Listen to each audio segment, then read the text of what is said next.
I didn't go to his funeral.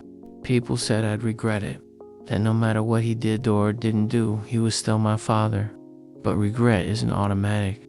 It doesn't arrive just because someone died. It waits for love to show up, and I never had love for him. He left when I was 5, packed a bag while my mom was doing laundry, said he was going to get cigarettes. He never came back, and we never called the police, because deep down, I think we both knew it wasn't a mystery. It was a choice. I don't remember him much, just flashes, a pair of brown boots by the door, a heavy voice, the smell of cologne that lingered after he hugged someone else goodbye. I spent most of my life pretending he didn't exist. People would ask, "What does your dad do?" I'd say, "He's gone." They'd say, "Sorry for your loss." And I'd nod, pretending he was dead, because for me, he was. My mom never talked bad about him. That was the weird part. She never called him a deadbeat, never fed me bitterness. She just never said much at all. And in that silence, I built my own narrative that he didn't care, that I wasn't worth staying for, that I was someone a father could walk away from and never look back. It made me grow up fast, made me independent, made me cold in ways I didn't notice until I was older, in high school. I watched my friends argue with their dads and roll their eyes, and I'd feel this strange ache, not because I missed mine, but because they had something to rebel against. They had someone who showed up even, if imperfectly. In college, I met a guy who said, "Your dad must be proud of you." I laughed so hard I nearly choked, and when he asked what was funny, I just said, "Wrong guy." Years passed, life got busy. I built things, a career, a condo, an adult version of myself that didn't need anybody. Then one day I got a letter, not from him, from his wife, not his ex-wife. His current one. She said he died. Suddenly, heart attack. She said he'd spoken about me in his final weeks, that he always wanted to reach out, but didn't know how, that he felt too much shame, and not enough time. She said he left behind a box with my name on it. At first I ignored it, for weeks. It sat unopened in my entryway like a stranger's suitcase. Every time I passed it, I felt something I didn't know how to name. Not curiosity, not grief, something softer, something that felt like unfinished business. One night, after a long day and a cheap bottle of wine, I opened it. Inside were photos of me. Childhood pictures I'd never seen. School photos, art projects, my 3rd grade poem from a community paper. There was a folded note I watched from a distance. I didn't know how to come back without ruining what you had. I was ashamed and late, but I never stopped loving you. I hope someday you'll understand why I stayed away, and maybe forgive the man I wasn't. I read it twice, 3 times. The paper blurred with tears I didn't expect, because I didn't know how to feel. I didn't want to forgive him, but suddenly I couldn't pretend he hadn't tried. In his own quiet, broken way, I thought I hated him, but maybe what I hated more was the not knowing, the absence that shaped everything. A week later, I went to his grave. It wasn't dramatic, no monologue, just silence, wind, and the sound of my own breath. I didn't bring flowers, just a box. I stood there for a long time. Then I whispered, I saw, not I forgive you, not I love you, just I saw, and that was enough. Because closure doesn't always come wrapped in warmth. Sometimes it arrives cold, but clear. Sometimes we don't heal by loving someone. We heal by finally seeing them flawed, distant, late, but human. And that kind of understanding, that's a quiet kind of freedom. I always knew I was the glue in my friend group, the one who organized the birthday dinners, texted first, remembered everyone's important dates. I was the group chat therapist, the one who'd drop everything, even a date, to help someone clean up after a breakup, or show up when someone's car broke down. And I did it all because I loved them, because it made me feel useful, wanted, maybe even important. It wasn't always exhausting. At first, it gave me purpose. It felt good to be needed. But after a while, I started noticing things, like how no one ever asked if I was okay, not even once. I started realizing that I only existed when someone else needed me, not when I needed them. I noticed that if I didn't text the group chat first, Days would go by without a single message. And when I did reach out, I got thumbs up emojis. LOL. Busy. I'll call later. They never called later. The breaking point wasn't loud or dramatic. It was quiet. My dad ended up in the hospital after a stroke. I sent a message in the group chat, said I might be off the grid for a while. Only one person responded. She just said, "Oh no, hope he's okay." No follow-up, no check-in, nothing. Meanwhile, I watched them all post brunch pics, yoga selfies, and self-care Sundays like I didn't exist. I stopped texting first, didn't show up to brunch, didn't answer calls, didn't comment on their stories. And you know what happened? Nothing. No one reached out, not for weeks. Then one day, I got a group message from Tasha. "Emergency dinner. Please come. It's important." So I went. I thought someone had died. I was even mentally preparing to help clean up their grief. Turns out, I was the emergency. They were all sitting at a big table like it was an intervention. But instead of concern or love, it felt like judgment. Tasha said, "We've been feeling like you've become distant lately." Someone else chimed in, "You've been cold and kind of negative in the group." Another one said, "It's like you're not even trying with us anymore." I just stared at them. Women I'd held while they cried over cheating boyfriends. People I'd loaned money to without ever asking for it back. Friends whose kids I babysat, even when I had migraines.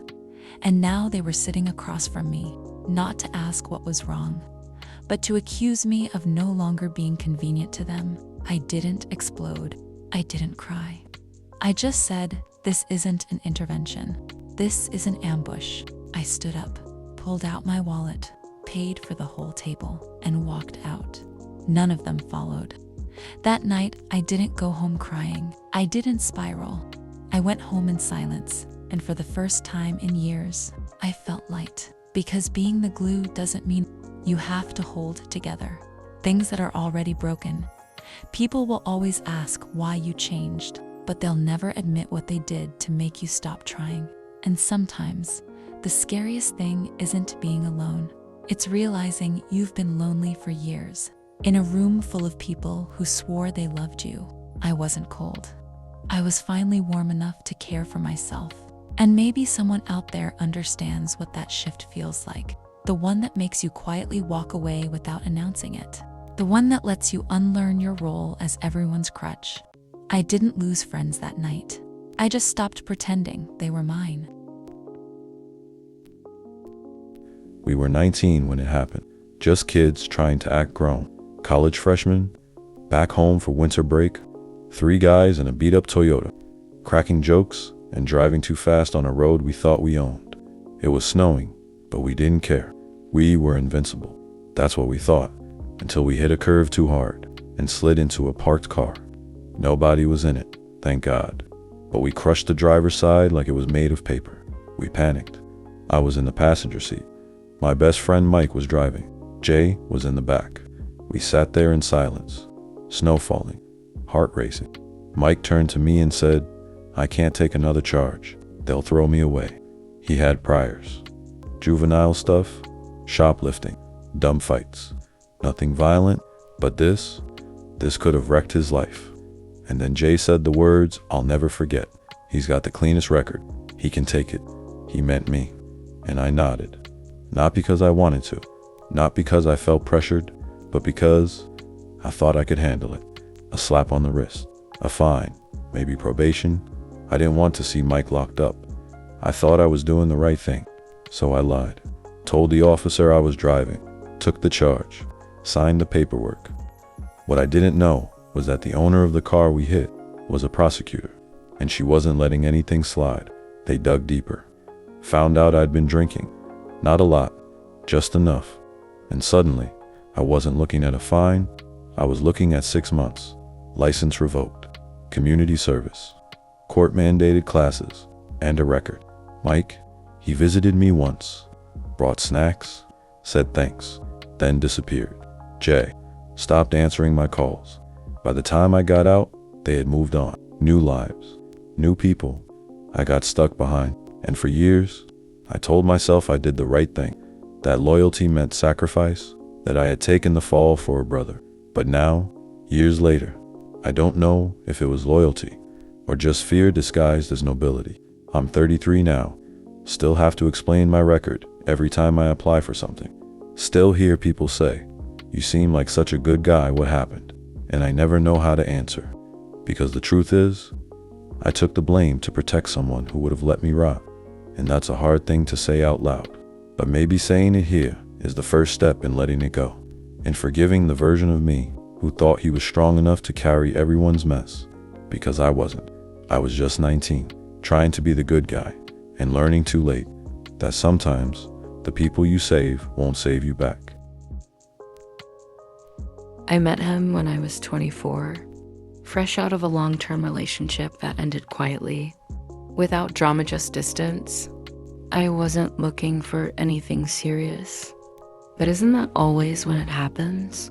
He walked into the bookstore where I worked, bought 2 novels I still don't think he ever read, and complimented the way I said his total like I had a poetic rhythm to my voice. It sounds silly now, but back then, it felt like lightning. We talked, we flirted, we fell, or at least I did. He was magnetic, the kind of guy who remembered the name of your dog, your favorite song from high school, the way you take your coffee. He looked you in the eye when you spoke, made you feel like you were the only thing in the room that mattered. But he had an edge. He didn't like labels. He said relationships were a box, and he didn't want us to put pressure on something that felt natural. I nodded, pretended that sounded wise, even though deep down I wanted to be claimed, wanted to belong. But I told myself, I'm just being too traditional. He's evolved. So I stayed. And little by little, I stopped asking for things I used to expect. He didn't like texting, so I stopped double texting. He never introduced me as his girlfriend, so I stopped calling him my boyfriend. He didn't celebrate birthdays, so I told myself mine wasn't that important. I was shrinking, so slowly I didn't notice it at first. He never raised his voice, never hit me. He was never violent, but he chipped away at me with moments of silence, with eye rolls, with jokes that cut too close, followed by, "You're too sensitive." He could go days without speaking to me, then come back like nothing happened. And if I brought it up, he'd sigh and say, "You always make things heavier than they are." And I started to believe him, started to wonder if maybe I was the problem. He told me I was strong, independent, that I wasn't like those clingy girls. And I wore that like a badge, because if I could be the cool girl, the one who didn't complain, didn't cry, didn't nag, then maybe he'd stay. Then maybe he'd soften. Maybe he'd choose me. I didn't realize I was trying to earn love that should have been freely given. I remember the moment it cracked. We were at a dinner party, his friends, not mine. I didn't know anyone. I sat quietly while he laughed, told stories, leaned close to another woman while they debated music, and then someone asked me what I did for fun. And I froze, because I couldn't remember. I couldn't remember the last time I did something that was just for me. I gave some generic answer, tried to laugh it off, but I felt it in my throat, that tightness, that loneliness you only feel when you're surrounded by people and still invisible. He didn't notice. On the ride home, I cried quietly in the passenger seat. He played music, tapped the steering wheel, didn't ask, didn't turn the music down. I think that was the moment I knew. I just didn't leave yet, because leaving doesn't happen all at once. It's not always a door slam or a dramatic goodbye. Sometimes it's tiny moments that pile up until you're emotionally packed, just waiting for your legs to catch up. It took me another year of explaining away his apathy, another year of telling my friends, he's just been stressed or he's not like other guys. Or you don't see the good sides. Another year of telling myself I could handle it.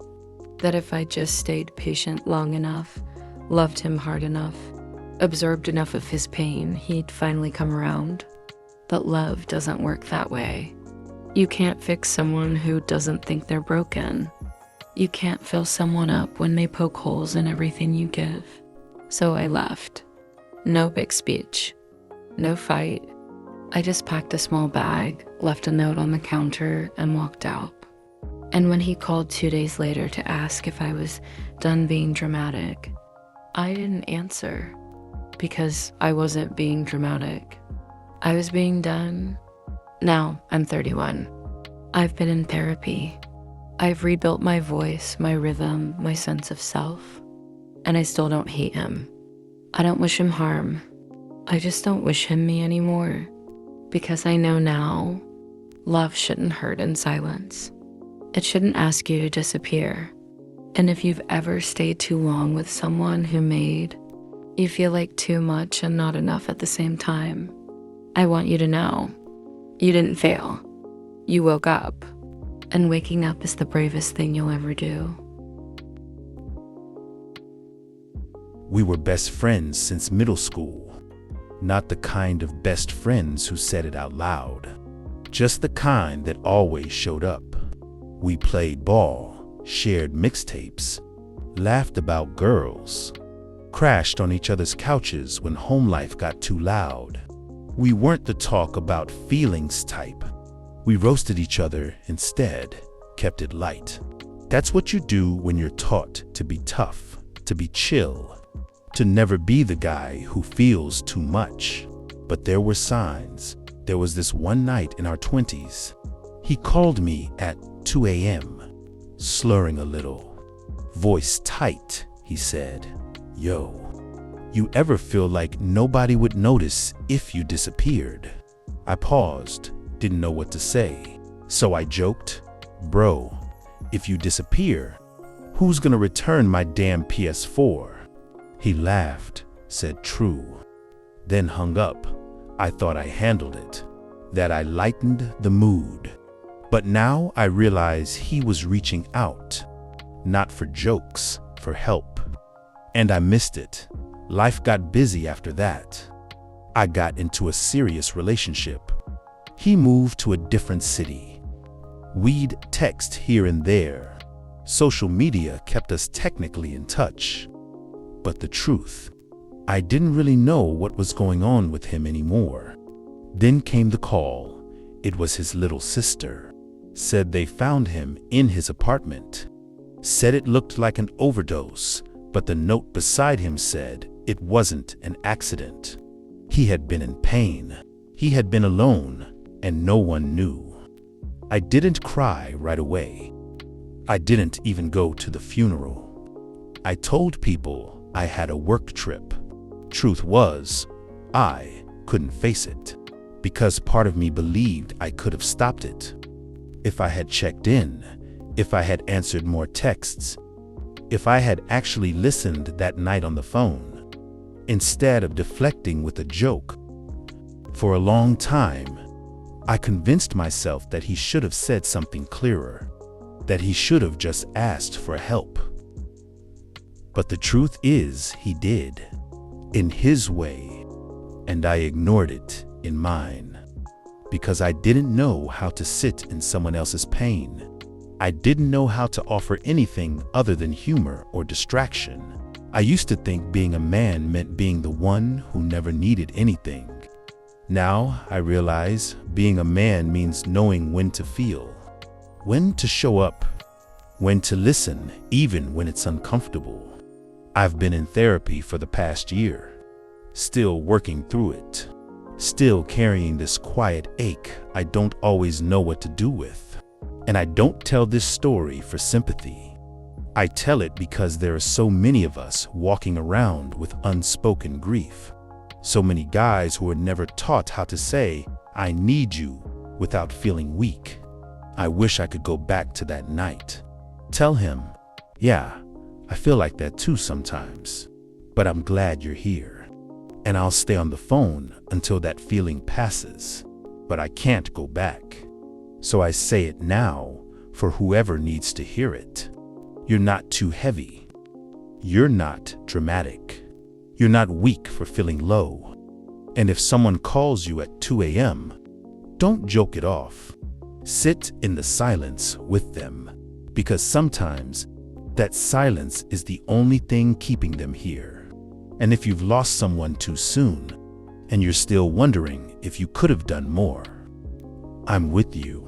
And I hope you find a way to forgive the version of you that didn't know better, because I'm still trying to forgive mine.